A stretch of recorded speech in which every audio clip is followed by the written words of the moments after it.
And now SkyCity's boss says the fire-ravaged centre will rise like a phoenix from the ashes. And the goals of the casino operator and Fletcher Building remain the same, to finish an iconic building for Auckland and New Zealand. Speaking at a press conference earlier today, SkyCity CEO Graeme and Fletcher Building boss Ross Taylor described their devastation at learning the convention centre was engulfed in flames. Mr Stevens says he was actually on site early yesterday morning, hard hat on, for a site inspection and had been buoyed by the progress. I have to say it was the most constructive and exciting visit I've had. You could just see everything coming together.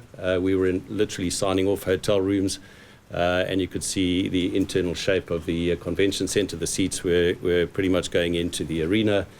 And I left the site very buoyed and very excited, and literally 2 to 3 hours later got the message that there was a fire. Now, obviously, you hear fire and you think something different to what I saw. And what I saw has only gone from there to what it is still today, raging. Very thankfully, we're not talking about human loss at this point. I looked into that burning building, thought, imagine if there were people inside there, and fortunately there were none. This is a discussion around buildings and money and time, but not around people.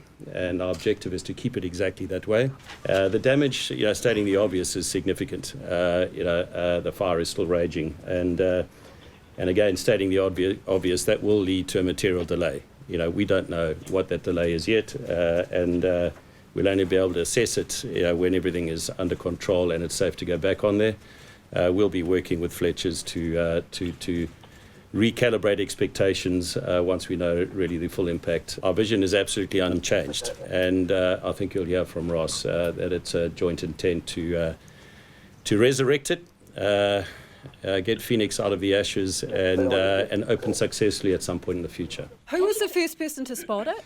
One of the foremen, I don't know the exact, they were walking down the stairs and just saw it burning and then notified it, and that's when we triggered I don't know the name of the person, and it wasn't one of the workers, one of our supervisors, as I understand. So it's not like an alarm goes off or anything like that? It was physically spotted, that's how you became aware of it? That's absolutely right. There is no alarm system in an active construction site at those levels. It's not required, but you've got to therefore have the supervision and the controls around that, so you do see them. And look, my understanding is they were going down a stair from the roof and they looked aside, and what was burning was the bituminous product that was being laid on the roof. So it was a fire on the roof in that bituminous product. And so you said there's lots of fire controlling equipment around, and was that used? Well, what the protocol is, if it's, and I don't know how large it was, but it's actually safety first. So what the protocols we have on the site, you see a fire like that, you don't try and fight it. If it's a little small flame, yet, but if it's big enough, you actually, protocol is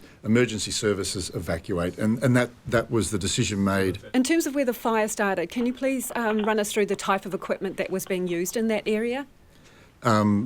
Effectively, there's blow torches, heat applied to the bitumen to do the joint seals. So that's the sort of that's where we think the issue occurred. But again, we have to do the investigation, and I'm really not going to speculate, because as I've been involved in incidents over the years, what you find is the speculation or the word on the street can be very, very wrong, and we have to go through a process that we'll do immediately we get back on the site, and we'll interview people and we'll get to the facts, and we'll obviously talk about them, and I just don't want to go there because it can be very misleading, and we don't know. I understand that, but what you are saying is that blow torches were being used in the area where the fire was found. My understanding. And there was no one there at the time? I don't know. What about even shutting down the guest nights at the hotel or the restaurants shutting down for SkyCity, all of that? What does that mean for you?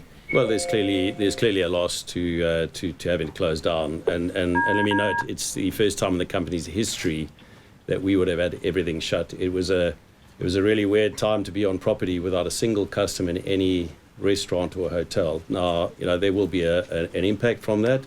We're trying to contain the period of closure to obviously yesterday, today, but hopefully tomorrow we hope to be able to reopen, hopefully from the afternoon on. We have insurance policies, and that would extend obviously to the project itself.